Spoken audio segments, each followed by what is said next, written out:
is your favorite part about teaching Vanderbilt Law students? So, I mean, the students and the teaching mission of the school really what drew me to the law school. And I mean, in terms of my favorite part about teaching the law students, I don't know, it's hard to choose just one thing.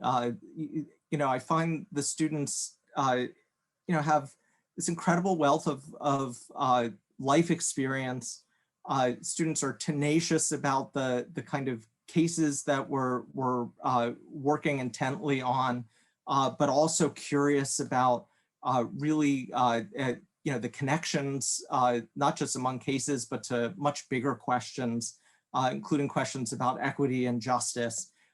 And I've also found that, you know, we're not an enormously large law school, and the scale of it means that students know the faculty really well, the faculty know the students really well, and the students know each other well, and they really care about each other. And, you know, I certainly see that in all kinds of conversations that I have with, you know, students individually and in groups. And I feel like that kind of community, you know, has really made this nightmare of a year, you know, something that, you know, we've all been able to get through together. And I'm very grateful to the students for that. Yeah, I have a feeling I'm going to be doing a lot of like what he said or what she said, but you know, one of the reasons that I chose Vanderbilt to teach is that I was very serious about teaching, but also very serious about my scholarship, as I know is true of Dan and of Yesha as well. And this was a place just where I knew that I'd be held to the highest standards of both. And that I would be called to continue to be better than I was when I walked in, or better than the year before. And that has definitely been true for me. And if any of y'all are interested in legal scholarship, you know, there's a lot of opportunities to also get involved with us as our research assistants, as part of like the Vanderbilt Legal Scholars Program, and to get exposed to, you know, really groundbreaking research efforts to try to make the law in the world a little bit more in sync. So that's been really important for me. Everything that Professor Sharfstein said about the students, I always think one of my taglines for our student community is everybody's smart and nice. And I've been at many institutions where, you know, you don't always get that magic combination, but there's a pleasantness and a niceness to our community, even as people are, you know, sort of honing that disciplined mindset and holding ourselves and each other to account, and to keep thinking in more sharp and disciplined ways, including about very hard topics, but without being mean to each other. And that's been very meaningful to me. Yeah, I will exactly, you know, what Dan and Terry said. I will say that, you know, law school can suck. Law school is incredibly hard. Law school is incredibly intimidating. You know, when you walk in, everyone, you feel like you're the person that knows the least, and there are all these other gunners everywhere chatting up a storm, and you're like, what the hell are they talking about? What the professor's saying? And all of that stuff, you know, is part and parcel of the law school experience. So that is it. You know, it is a hard, intense time in which you're going to grow up like crazy. And I just think it's good to do it in a place which doesn't make it feel as terrible, honestly. I think, you know, when you're going to go to law school, it's hard enough as it is.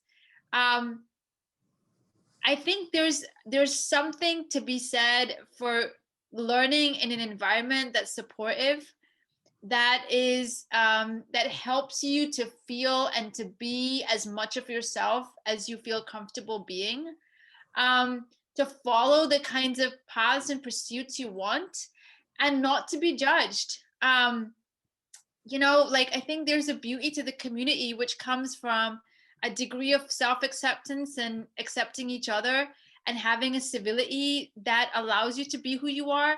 and not be judged, but at the same time to maintain that cordiality amongst the community. That's part of the values that we have. And you're going to have all of your life to be in that crazy world that we know is a crazy, hard, difficult, wonderful, exciting, adventurous world. I think being in a law school space that's a little less edged, but that allows you to just kind of flower in different ways. I kind of like that. And that's why I love Vanderbilt. So for me, as I would apply that not as a student, but as a professor. I came from this non-academic background completely. I had no fellowship, nothing. I came from a different country, a different norm. And I have been so welcomed here by my professors, the other professors. They literally taught me to be an academic. They taught me how to teach.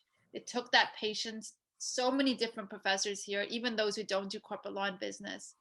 And I get to be who I am completely. I turn up to work. I can't show up in the morning because I'm not a morning person. I swear a lot. I can, I run around, saying things and, just running down the corridors and stuff. And no one minds it. They're kind and they're decent and I love it and I can feel at home. And so it's She also just likes to sit in the dark. Why are your lights always off in your office? Lights off. I turn to dust in the morning, so Okay. that's not going to happen. I'm about to ask the next prepared question, but one thing that we forgot to mention is if you do have any questions that come up throughout, please feel to direct message me and I'll hold all of those and ask those for you at the end. So our next question is, what does diversity and inclusion mean to you, and how is it represented in the community at Vanderbilt?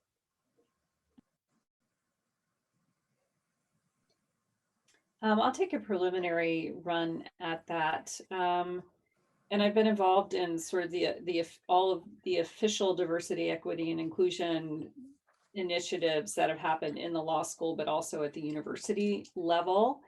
And so I've had a lot of time to sit with those terms, and especially as lawyers or budding lawyers, you're always taught to think that there should be no surplusage. Like each of those things should mean something different, like diversity, equity, and inclusion, or diversity, equity, community. So I think for me, diversity at the law school has meant just literally being able to feel that I'm part of the kind of diverse community that has always kept me going in my life, being around people who with a variety of different backgrounds, from different viewpoints, different identifications in terms of race, ethnicity, gender, sexual orientation. Just being able to, especially because I lived my entire adult life in New York City and then in Los Angeles, I was worried about coming to a place like this. I grew up in the South. I grew up in Chapel Hill, North Carolina. And I was like, I sure hope the South has changed. I hope Nashville's different. And I've been really happy here because I have been able to look around and feel part of a diverse community, both in the law school, but also in the university and also in Nashville. Happy to answer questions about that. In terms of equity or equality, to me, that has a different flavor of, given a diverse community, to what degree is everybody within this community treated with equal respect and given equal chances to learn and to shine, or to be weak, or to need help, or whatever, right? And then in the inclusion, to me, which is always been a little bit more of the enigma, but how I've come to think about it is, and do we have agency? Like, do we all have agency in what our community feels like, how it runs, what the rules are? And at the law school, especially with Dean Yadav's position, we've chosen to use the word community instead of inclusion, but I think it gets at the same thing. Like, are we all part of the community, not just because we happen to be there, but because we play a role in its how it is constituted and how it's run? So that's my hyper-technical textualist read of diversity, equity, and inclusion / community. I mean, I think that's a beautiful answer. For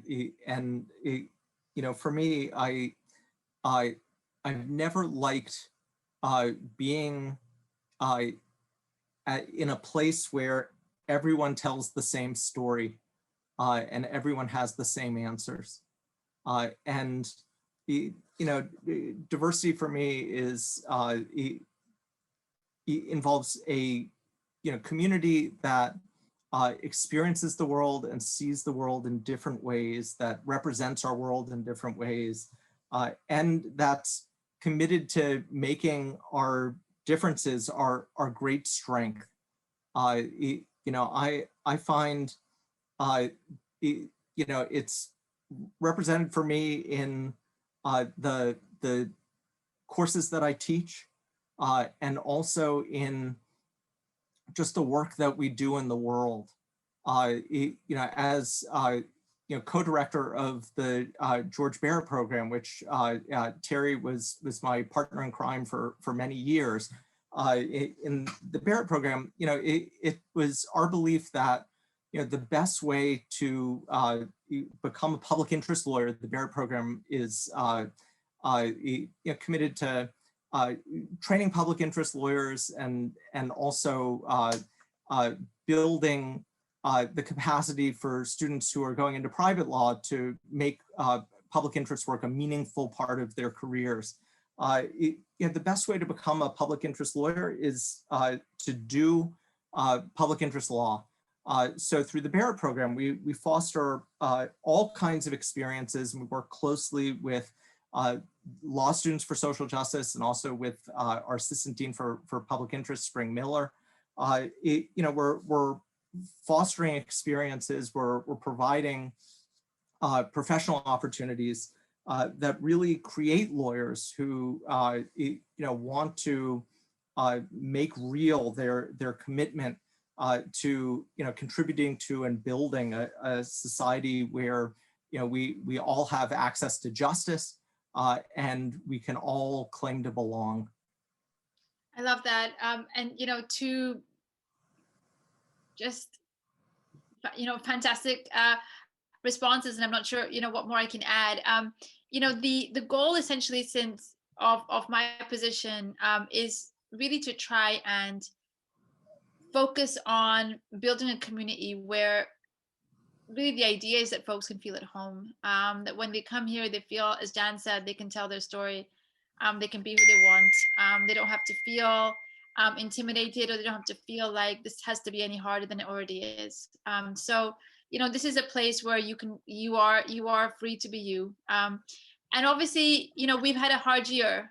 There's no denying the fact that we've had to deal with some extreme, well, not just had to, are dealing with extremely complicated, horrible issues, and making folks in the community feel safe and respected, and doing the work that we need to do to ensure that they're seen is a work in progress. It always is.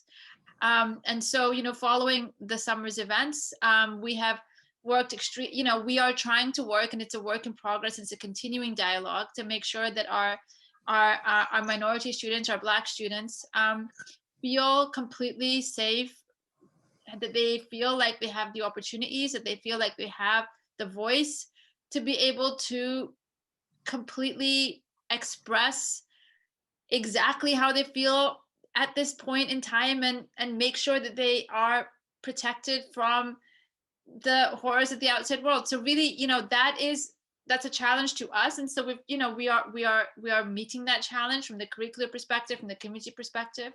And obviously now with the anti-Asian violence, we have a role to play in ensuring that our Asian students feel protected and seen and completely safe within the community, that this is a community that will protect them against the evil that we're seeing in this outside world. So that is an ongoing work in progress, and increasingly the law school and higher education has a role to play to making sure that folks who are part of the community are able to feel at home, able to feel safe, able to express themselves, and able to make the most of the opportunities that are presented to them in their places of higher education. And we're trying enormously to make sure that's a reality here. Thank you so much for those responses. I think that really sets the stage going forward for this event. So thank you for that. The next question we have is, we've touched on this a little bit, so feel free to add more pieces if you feel like there is more to add. But how would you describe the culture of the Vanderbilt community here? So I'll take again a first run at that. So I think we've already said a lot of those things. So let me say something that kind of touches on the hard parts that Dean Yadav just talked about. So, you know, the baseline to me is very clear. This is a very inclusive, warm, supportive community. Like that. That said, you know, we are, you know, we're not a bubble from the outside world, and things that happen in the outside world happen to all of us and happen inside the walls, and we have conflicts and we're not perfect. And so for me, a big part of what's important about the Vanderbilt community is a willingness to face those things. So one concrete thing that we did last summer after the killing of George Floyd and Breonna Taylor and Ahmaud Arbery and all of the issues that sparked for all of us is the dean appointed various task forces, faculty, staff, and student task forces, to basically take a really hard look at, like, how are we doing? Like, are we creating a supportive community for everybody, faculty, staff, students? Like, what could we be doing better? Where are we, what things are frustrating people, what things feel like continuations or perpetuations of some of the injustices to which we're all reacting. So, you know, I was, along with quite a lot of other people at the faculty, staff, and student levels, you know, it played a large role in that. We did a big survey of faculty, staff, and students, spent a lot of time over the summer, like crunching, you know, the meaning of the survey data, and issued reports. And now we're in the hard work of implementing. You know, one concrete thing that's come out of it is Dean Yadav's position. We said essentially we need somebody who's very highly regarded in our community, who's very in touch with these issues, to sort of be the buck stops here person, like, and to run point. I'm going to start using all sorts of like crazy mixed up metaphors, you know, but to essentially to make sure that somebody's always, here comes another metaphor, got their eye on the ball, right? For these issues within our community, so that there can never be a dispersion of authority, or, well, I thought you were looking at that, I thought you were looking at that. And other concrete things we've done, you know, like instituting the anti-racism book club, which has been really fun, actually. I think this year has been great. Looking for ways to really build out the explicitly anti-racist and pro-equity and diversity and inclusion aspects of our curriculum, but also looking for ways to support and faculty and learning to figure out how to weave those issues seamlessly into our existing curriculum, because that's where it also belongs. So I don't want to sit here and just be like, oh, we're the best ever, right? You know, because you know, we are where we are, right? But I think that one thing that I really love about this community is there was never a moment of like, let's just pretend everything's okay and like it's everybody else in the world's problem. It was a really serious, like, part of being a leader for these issues in the world is being a leader with ourselves internally, and let's look at it and let's be honest. So there's that. It's a work in progress, but I think it's a super important indicator of the kind of community we are.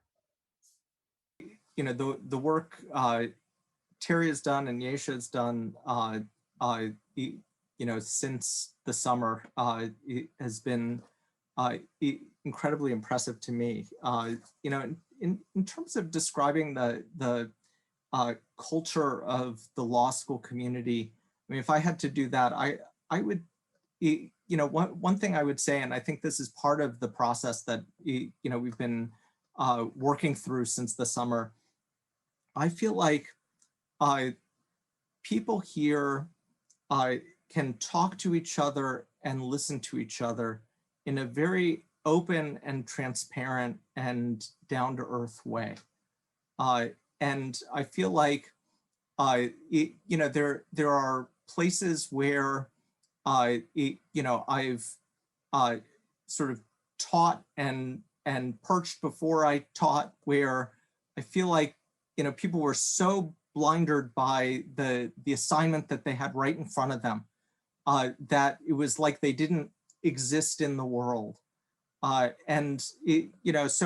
I've always felt like, I've always been very impressed by how the students have, always been able to communicate with each other and with us very, very effectively.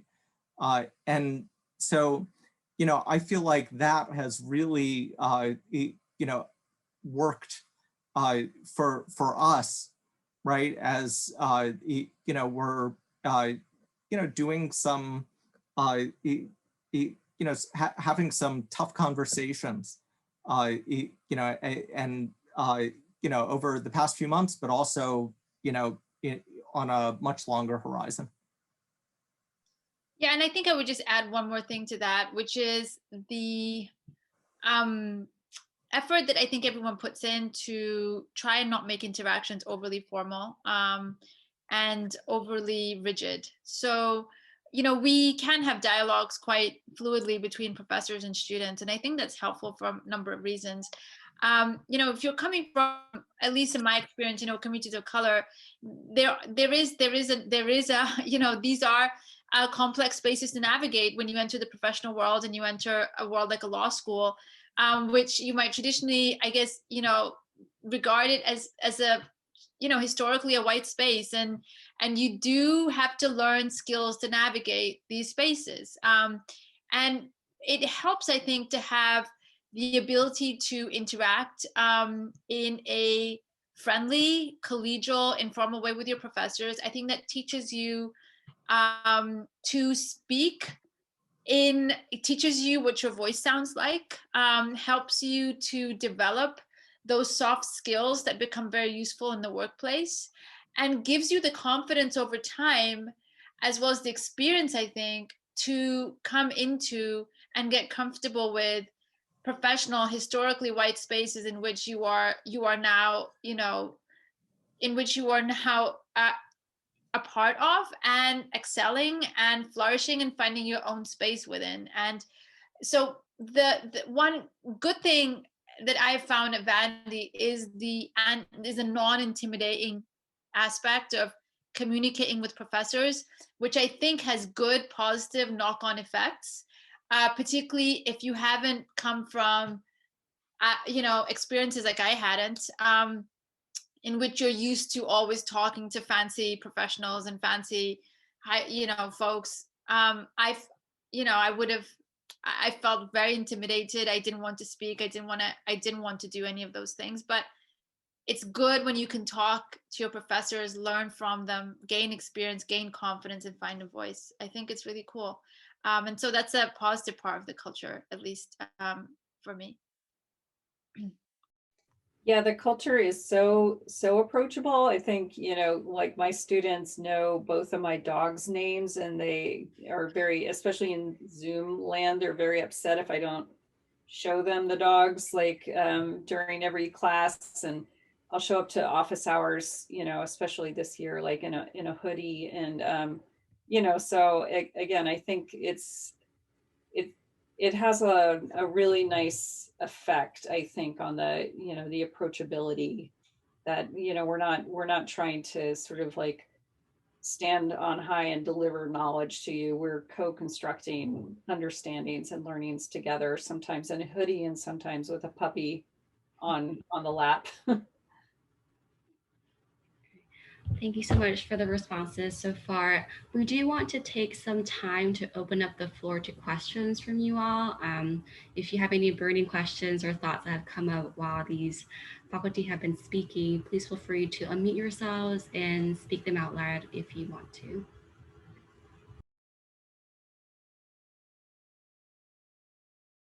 Professor Sharfstein also often teaches one else in property. Dan, you teach in the property in the first semester. usually, or it kind of varies, right? It Second? varies. This year is the first semester, as Rohit can attest, but usually it's in the second semester. Yeah, so criminal law, which I teach, is always in the second semester for various reasons. It makes most sense pedagogically once students have had particular classes in the fall. So I'm often not there for, the part of the 1L year that's the like, my God, what have I done? And what is this thing? And how is it that I am meant to study? So I usually, by the time I get the students, and Dan, I'm sure this is true for you as well, people are fairly well cultivated to the like, this is the rhythm of things. This is the wildly different way I'm being encouraged to learn to read. This is sort of what this famed Socratic method actually looks like, which is, often a little bit more, bark than bite. But I think that I really appreciate the question, because the first year really is a transformational year in everyone's life in some way or another. Like there's no way to overstate that. I think it is a transformational year because you are becoming one kind of thinker. You're coming in as one type of thinker, and you're becoming a rather different one by the end of the year. And so I think that intellectually that's very challenging, but the part I think about most, like Dean Yadav mentioned, that I researched the role of emotion in law and decision making. I think a lot of it is difficult emotionally, and what I see on that end of things is people just being like, who am I? Like, am I being changed by this experience in ways that might make me not the person I thought I was? Or I came in, there's this phenomenon called public interest drift that we actually just had a really good panel on earlier this week. So somebody might come in saying, I really want to be a civil rights attorney. And then by middle of the second semester, first year, they're like, somehow I'm getting the message that I'm supposed to be a corporate associate doing mergers and acquisitions, and I don't even know what those are. Right. So I feel like, I feel like it's that emotional piece, like learning to dive into this world, this weird legal world with its own rules and own conventions, and love it and dedicate yourself to the discipline of it while hanging on to who you are. Right. So I feel like it's a hanging on to the important parts of who you are, right? Being willing to change, but not be fundamentally changed at the level of values and commitments. I feel like that's hard for people. I'm going to stop talking for a second. Dan, what do you have to add to that? Yeah, so I'm based on my first semester teaching experiences. I would say, there's an element of it that is like language acquisition, right? And some people, acquire faster, other people learn at a different pace, right? And that can be kind of stressful, to figure out, and there's no one right way to gain that facility with legal language and legal concepts. So part of it is just being patient with yourself and knowing that you'll get there. And it's our job to help you get there. And then there's you're sitting in a large room with your in front of your peers. You have to speak, and it feels like you're being judged by the professor, you're being judged by your classmates, and when you're first speaking, when a professor is peppering you with questions, it's very gentle peppering. For the most part, I would say, when you first start speaking in class, it's kind of an out-of-body experience. I remember vividly being asked questions and just kind of looking down and watching myself, flounder in class. And, over time, I feel like, you become more embodied and can just kind of be present in the moment and have a conversation about these legal concepts. It's also about reading, right? So you're learning how to talk, you're also learning how to read. And you have a lot of reading, you have to learn how to read efficiently. A lot of the reading seems like it's, it's like Harry Potter magic words, and you're trying to decode what you're reading. So, that's also something that you just have to be patient with, and really, let the professors are here to help you. And then it's also, you're in a new place. You may not know many people, and part of learning is, finding your community, finding study groups, finding people you can talk about this stuff with and practice the language with, and finding support groups. And from there, the first semester is a very narrow, kind of introspective experience, because you're just trying to, assimilate all these different concepts. But then, there's the bigger issue of figuring out what lawyers do all day, right? And realizing that law school is really 2.5 years, right? We say it's 3 years, but it's like 2.5 years. And then there's the rest of your life, stretching ahead of you. I think about my grandfather, graduated from law school at 24, and then he died at 91 and had a client meeting scheduled for the next day, right? And you think 67 years is a lot longer than 2.5 years. And, you're trying to figure out, what makes for a rewarding and sustainable, meaningful career. Yeah, I just have to introduce my co-pilot here. This is Freedom. Hey, buddy. He likes to sit on my lap while I do Zooms. And actually, I kind of want to hear, Rohi, what you have to say about this. Because one thing that I really like to cultivate in my 1Ls to the extent I can is just the joy of it. And I think that, of course, law school is hard. Of course, you work like crazy. Of course, you come in thinking, I know how to talk, I know how to read. But as Dan has said, you have to learn these new ways. Everybody around you is every bit as smart and accomplished as you are, right? All those things are true, but it's just so, it's when I was a 1L, I felt like I had, and I know lawyers in my family, I had no clue, right? And I just felt like I discovered a language I didn't know I needed. Like, I just felt like my brain cracked open and I was like, oh, that's how I think. Look at that. There's a whole world that fits so, with me and the way I think. And I still feel that way, right? So I think that one of the greatest things about the 1L year when you encounter those moments of joy. So yeah, but Mr. Murty, what do you think people are going through in their 1L? We often call them by students by their last names. I don't usually, but what do you think about this question?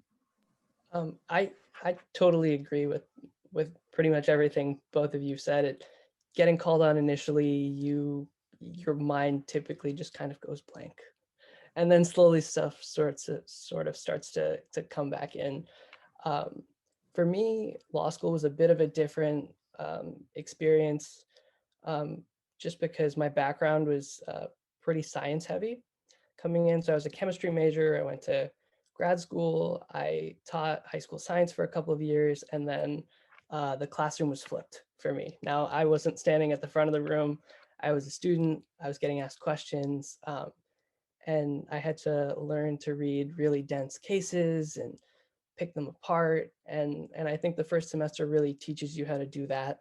And now, you have one more class in your second semester, but somehow the reading is easier than when you only had 3 the first time. And you're able to get through more and sort of feel like you understand it a little bit more than you did the first time or your first semester. But yeah, it's definitely like you said, it's sort of like learning a new language too. And One thing I would just add before we do move on is that there are a lot of resources for 1Ls in terms of mentorship, in terms of buddies, in terms of partners, and legal research and writing groups and so on that are designed to provide support to deal with the fact this is a completely new and crazy and hardcore and weirdly exhilarating but exhausting environment to be in, particularly in your first semester. So there are we're not blind to these things. We're perfectly aware of them, and we want everyone to succeed. So our fabulous Dean of Students, Chris Myers, and others put together resources to support mental health, to support community building, to support networking. These are things that are important, essential, especially mental health. And so, it's a focus. And I don't know, Rohit, whether you found that helpful, but it's definitely part of something that we value in that 1L semester. Thanks, Yersha. Does anyone have any other questions in the moment that they would like to ask our faculty members? All the wonderful things about living in this place, the Tennessee state legislature is not high on the list, right? And fortunately, they're never in session for very long. But boy, when they go into session, you start holding your breath to be like, what the heck is going to happen this time? And this is what is one of the many things that's happening this time, and it sucks. It really, really sucks. So I think that certainly in the time that I've been here, I love the way you're talking about uplifting like the LGBTQ community here, and that has wildly expanded in my time. So clearly in the law school, we have a very active community. We have a very active outlaw chapter, and students are very actively working to uplift each other. But this is a moment where I think being embedded in a really wonderful university is important, because the LGBTQ community on campus is so strong, and all of our students, we're part of this big university that has all these fora and panels and resources and a community center and all that kind of stuff. So does it make it? It does not, to my mind, and again, I'm a queer person who's lived here for 15 years, so it doesn't make it better that Tennessee politically, especially the state legislature, kind of sucks so bad. But also ask, like, would I still be here? Like, would I still be here if I weren't in such a beautiful bubble? So I wish I had a better answer, like, oh no, they didn't really mean it. It doesn't really affect our lives here in Tennessee. They mean it, and it does, right? And it's not just queer stuff, like we have I'm sure many of you have heard, we still have a bust of like Nathan Bedford Forrest, the founder of the Klan, like in the state capitol. It's just, so that we're also, and Dan is literally an expert in this, we have this incredibly proud, vibrant history of activism and resistance in Nashville. So I don't know, if you like to be where things matter, sometimes I think about it like, I would hate to say I'm a dime a dozen in New York or San Francisco, but maybe I'm a dime a dozen here. I feel like I matter more, and my presence matters more. It matters more politically, it matters more to my students. They matter more to me. It kind of keeps my eye on the ball again of like what is still at stake than if I still lived in one of my bubbles like I did in New York and when I lived in LA and San Francisco. So Dan, I see you want to weigh in on this too. So thank you for the question, Blake. Sorry to go on so long. No, it's a great question. When I think about our legislature, I feel like there's a lot of hand wringing about virtue signaling, but I feel like our legislature is the opposite. It's malice signaling, right? And every year, there's something, more than one thing that, makes you want to pull your hair out. The thing about, we're part of Vanderbilt's community, and that's a wonderful community. There's also, Nashville is, a really important community that in many ways, exists on a very different frequency from our legislature, right? And it's a place that I've found, is, progressive at a grassroots level, and also very open to anyone who wants to be involved, right? And so again, it's sort of just like, we benefit from our kind of intimate scale at the law school. I feel like Nashville, the size of it, it's big, so lots of interesting things are happening. There are lots of interesting people and issues, but it's also small enough that if you want to be involved, you can be involved. So there is a hearing to remove the bust of Nathan Bedford Forrest at the Capitol, and I showed up for the public comments and talked for my 3 minutes alongside all kinds of really different and really interesting people. And we got a 25-to-1 vote from the Historical Commission to remove it, which, we're hoping now we need just the legislature to get out of session before it can, kind of grab on to that statue. So I feel like if you want to be involved in, a place that has a really important progressive tradition, right, but is also really open, for people to be active, this is a great place for that. So I'll just add one more thing to these terrific comments, which is, and thank you for that question, Blake. It's a really important question. The one thing that we do have is a university that's deeply committed to LGBTQIA representation and to rights and to trans rights. That's really, really important. It is not ignored. There is a very, very vibrant community on campus. And I can just give you an example. So earlier this semester, I was approached, I was approached about whether the university's insurance is geared up to cover top surgery, for example. And so we've been working with the university's Senate to make sure that our insurance brokers and our medical insurance is geared up to ensure that our trans students have the ability to undertake gender affirming surgery and not have to worry about the insurance aspects of it or litigation, because in some cases there is litigation to validate the Supreme Court's rulings about anti-discrimination in this context. So we're trying to proactively ensure that these things are taken care of so that our trans students don't have to have that extra mental stress of having to worry about medical bills and so on and so forth. So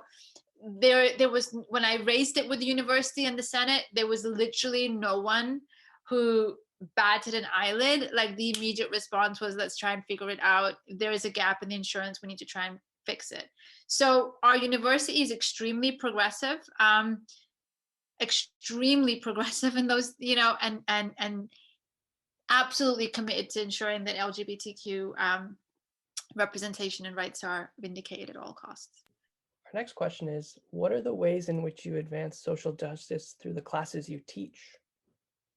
I feel like I should go here because I teach corporate law, and therefore you might assume that there's literally no social justice involved, because my Terry and Dan are part of the social justice community proper, as it were, and I teach like financial regulation and securities regulation. But the goal, I think, increasingly is to ensure that we all are tackling anti-racism, social justice, discrimination, civil rights as part of all of our courses. And you know what? It comes up a lot in SecReg, in securities markets, like who gets access to investments, intergenerational wealth issues, making sure that capital, that consumers are not screwed over by banks, and always the first people to get screwed over first are the Black and brown consumers. So it's coming up, and the goal now is to try and Thank you, Terry, for that. and the goal, I just assume, and the goal is now to get professors across the board, including for subjects that may not appear on their face if it's social justice orientated, to try and bring issues into these have these conversations. And I think that's working out. I think we are doing that. So now it's over to the social justice faculty. I mean, in criminal law, everything, I think criminal law is really where the rubber meets the road in terms of how we treat one another. I don't think there's anything more basic than how we treat one another in the criminal justice system. So I do my best, and I, don't always meet my own standards, but I do my best to try to weave those issues literally, just not like here's the rule and let's think about how this might apply to this, but like literally to integrate as best I can issues of justice and equality and fairness and anti-racism into how we learn the material. So this year, for example, we're studying the law of varying grades of homicide by looking literally at the homicide charges against former police officer Derek Chauvin for killing George Floyd. Like, it's not sort of here's the rules and now let's apply that to George Floyd. It's basically like, let's learn these rules through George Floyd and Derek Chauvin. And with my upper level classes, actual innocence and juvenile justice, again, I can't even imagine how one would teach those classes without advancing those ideals. It's probably much more obvious how to do that. But Dan, sorry to cut you off. Go for it. No. Yeah, so I teach property, and so much about of property is about who belongs, right, and who doesn't belong. So much about property is about who wields power and whose voices get heard. And owning land, which is really what my property course is about. There is so much policy built around very particularized versions of owning land that has it's kind of our infrastructure of inequality, right? It's the racial wealth gap is a function of property law to a very large degree. And there's been a tremendous amount of law around housing segregation. And despite all of that law, despite 70 plus years of really aggressive effort to try and root out housing segregation, with a keen understanding of how that skews race in so many different areas of American society, we remain remarkably segregated in our housing. So I mean, maybe Rohit, you were there in the first semester. I think I definitely tried to weave a lot of that into the class, but if you disagree, just go like that. Then in my other classes, I teach a seminar on the legal history of race in the U.S., which really focuses on topics in the legal history of slavery, Jim Crow, and civil rights. I also teach federal Indian law, which is really you really see the legacy of colonialism in the U.S. Kind of writ large, and how tribes have been able to retain sovereignty despite tremendous acts of dispossession. So my classes, I feel like if you're interested in these issues, we'll have a lot to talk about. I'd just like to chime in and say, yeah, Professor Sharfstein's class was fantastic. From day one, he tied social justice, racial justice through through the whole sort of web of property throughout the whole semester. And I've heard wonderful things about Professor Maroney and Dean Yadav's classes as well. Thank you. Thanks, Rohit. The check's in the mail. Thank you for those responses, professors. Another important question that we wanted to ask was, where do you feel like Vanderbilt Law School has made the biggest improvements regarding diversity and inclusion? And where do you feel like it needs to make more progress? I feel like I'm going to force Yesha to take that one first. What do you think, Yesh? Yeah, I mean, I think that obviously, over the summer when, as Professor Maroney said, we did that survey, numerous areas of concern emerged. For example, in relation to representation on journals, making sure that we have enough curricular offerings to effectively teach and educate about race in the law, making sure that our faculty is diverse and representative. So these are real concerns that we need to address. And the best part is that we've been working on them in a systematic way. This year, for example, we have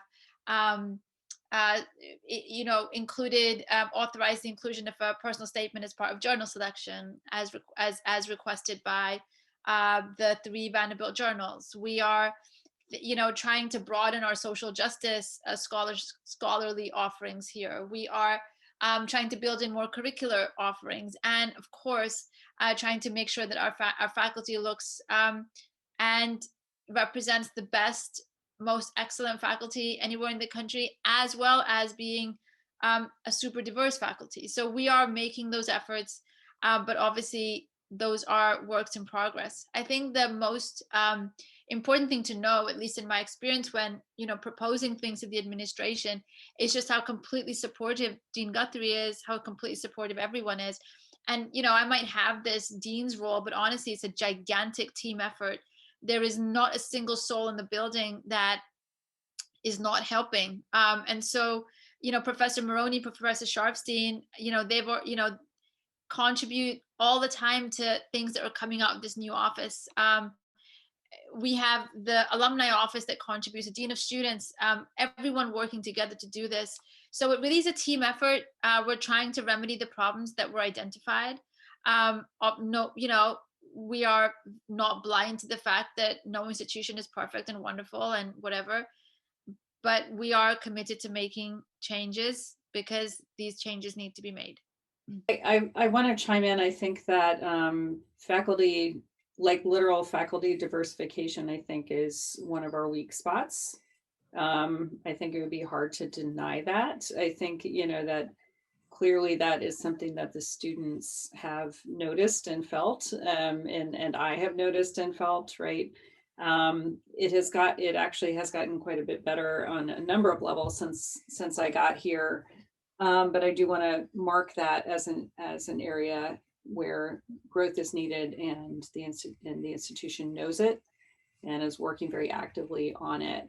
I think that one of the areas where progress has really, really been made is a tremendous diversification of our curricular offerings. And I mean, just like exponential growth in the different kinds of classes that people can take that reflect a lot of different perspectives and a lot of different ways of getting at issues of diversity, inclusion, and inequality as expressed through law. So mindful of the time, I will leave it at that for now. Yeah, I agree very much with Terry. And in terms of faculty diversity, I mean, it's something that is, at the very front of a lot of our minds every year. And it's about diversity, and it's about critical mass. And so it's a project for, that's not just for 1 year. It's really something that is for every year. Thank you so much for those responses. Rohit, should we ask maybe one more question, and then we could turn back to the audience for final burning questions? Sure. For our last question, how are students who identify as minority welcomed and celebrated at Vanderbilt? without treading, a lot of ground that we've tread already, I think it's a great moment to talk about our vibrant student organizations as well, which, I should have put that really on one of my lists of things that I love most about Vanderbilt Law School. I've been the faculty advisor to the La Alianza, which is the Latinx affinity group, for a long, long time.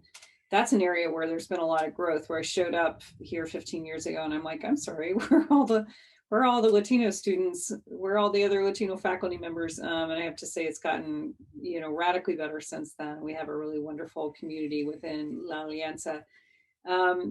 But, we have, I feel like the student affinity groups are really at the heart of a lot of the cool stuff that happens in our community. So I want to just give them a big shout out in terms of, just from the very beginning, just saying like, if having this kind of affinity group is useful to you, if this is important to you, here we are, and we do activities and we sponsor events. I mean, this year, again, everything's been just like nutso because this year, right? But somehow the organizations have managed to keep things going. It'll be better next year because we'll be able to have more fun with it. Like the tradition that I really miss in the pandemic year has been what we call Blackacre, which is these Friday afternoon, just essentially social hours. We didn't have this when I was in law school, and now I'm like, why? Like, it's just the best thing. It's like at 4 or 5 o'clock on a Friday, like the whole center part of the law school sort of just becomes a hangout zone, and there's food and there's drinks and there's often programs. Sometimes there's music, and the student affinity groups are very, very active in running those. Like the groups get to claim like, okay, we're in charge of Blackacre for this day, and then it'll have this theme or whatever. And it may sound like a small thing, but it's actually really, it's really great. Just in terms of making everyone feel welcome, but also just giving each affinity group a chance to kind of own the space in a very vivid way that's also inclusive and fun. Yeah, seconding that. Sorry, Dan, go for it. No, Yesha, do you want to speak, please? No, I just wanted to say that from the institutional standpoint, as Terry mentioned, we have the affinity groups, and they're great. We also have the EDI Council, which is a kind of governing org for all the affinity groups, and that represents the groups with the administration. And so a lot of initiatives go with the Vanderbilt Bar Association and the EDI, which are two very, very active organizations in promoting the welfare of our minority students. In addition, we have a number of initiatives that are coming up. For example, a mentorship program for underrepresented students that ties 2Ls and 3Ls to alumni that have their interests as a way to guide them through law school as well as afterwards, obviously. And so that program took off this year. We have a new mentorship program, One Elevate, that's designed to bring in and encourage underrepresented kids from students from underrepresented communities, and to really develop their leadership skills, to really identify future leaders, and to do a systematized program of mentoring and leadership building in their first year. So these are all initiatives that are being developed to ensure that our students feel represented vis-a-vis the administration, and also that their careers and other aspirations are fully realizable in a tangible way.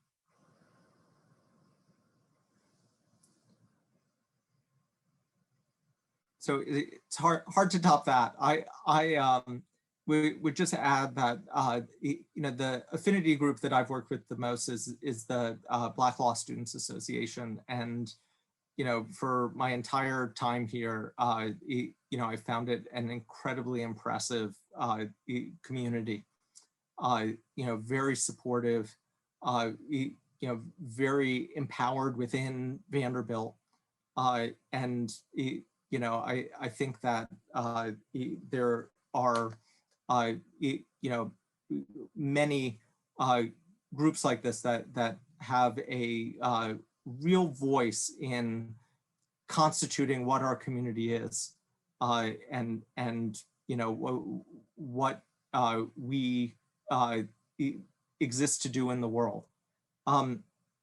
I'd also say, in terms of welcoming and celebrating our students who identify as minority, there are many ways that law school can feel isolating and difficult, and I think that the students themselves foster a very warm community, and then I also think that we professors are not we're here to serve the students. When we're not battling a virus, I'm in my office and my door is open, and I am here to engage with you and listen. So thanks. Yeah, me too. And I know for sure Dean Yadav too, that when you look in her open door, you'll see that she has the lights off. It's all dark, yo. Just saying. But there's chocolate in there if you come and look, Yeah, that is also true. And there's almost always a group of students in there sitting in the dark, just having great conversations, eating their chocolate. The glow of blue light. Yeah. So we have 10 minutes left. Are there any questions from the audience? You're welcome to unmute yourself and ask them.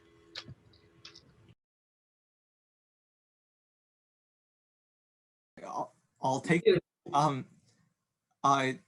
Yeah, so I moved here after living many years in Los Angeles and in Boston, and then a very brief jaunt in Tallahassee, where I don't know, I bought meat from a place that also had a thriving taxidermy business, and I found Nashville, in many ways, it's a really easy and manageable place to live. For me, I can walk to work. I'm hardly ever in my car more than 10 minutes, which after living in Los Angeles feels unbelievable. And as a result of kind of the scale of the city, I feel like I can work more, I can spend more time with my family, I can get to know my neighbors pretty well. I feel like,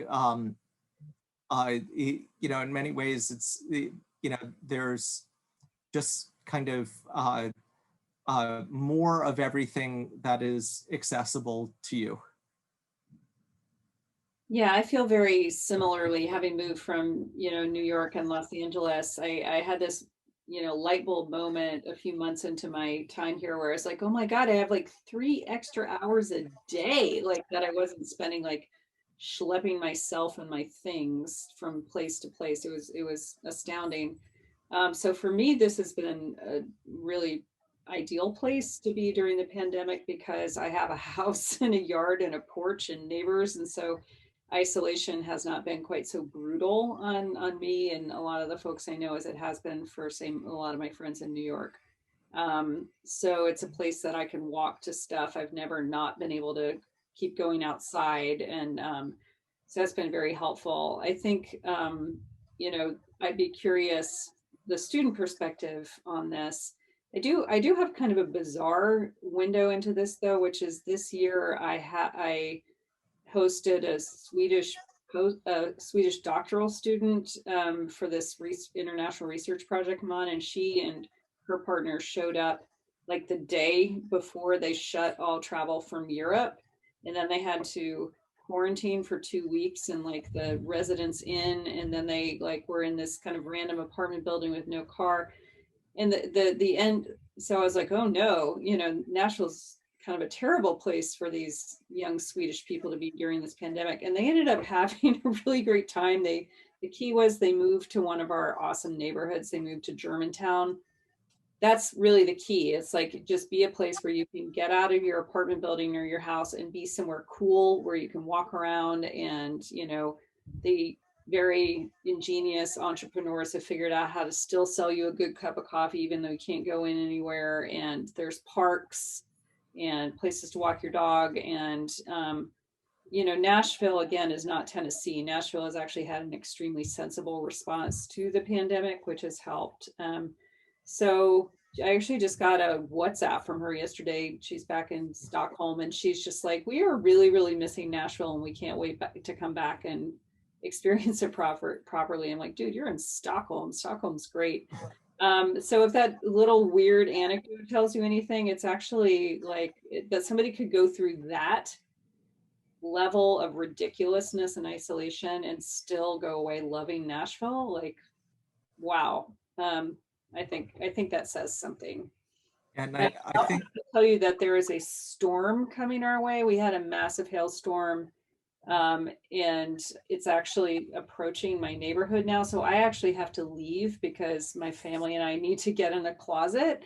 You know, no double entendre or punning intended. It's literally our coat closet. So I'm going to go, but it was wonderful to meet all you guys. I hope you all come. I hope to be your professor, and sorry about the sudden exit. Okay. Thank Gotta you. go. stay safe, Terry. Be safe. Bye. Yeah, I guess I'd also add to Terry's answer that everybody's there's so many songwriters in the city. So actually in my neighborhood, there've been these weekly concerts, outdoor concerts that people who are normally touring, 200 nights of the year are giving. And that's been something, pretty amazing to experience. That sounds incredible. Aisha, you're in the dark. I know the sun is setting, and this is and you can tell from the sunshine, I'm actually not in Nashville. I've actually spent most of my quarantine in Oklahoma, so I am not the right person to answer this question. But do you miss Nashville?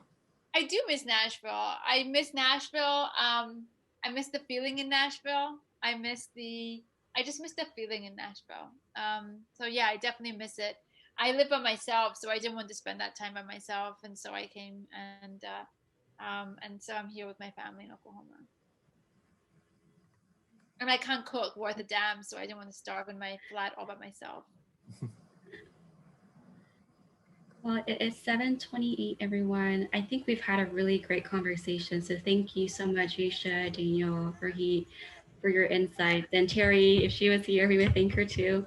For everyone who attended, I hope that you had some insight into this important discussion at Vanderbilt Law School, and I hope that you are leaving it with some added knowledge of what Vanderbilt is all about. But if you have any other questions that come up after the panel today, we're welcome to email our office, the admissions office, to ask those questions. I do want to remind students as well that if you haven't attended an admitted student program, please make sure to do that if you can. We love to see you at those programs and meet you virtually. But I hope you enjoyed this. Thank you guys so much. Thank you, professors. Thank you, everyone. It was Thank so great. you. Thank you. Have a wonderful evening. Guys. Bye. Bye. Thanks, everyone.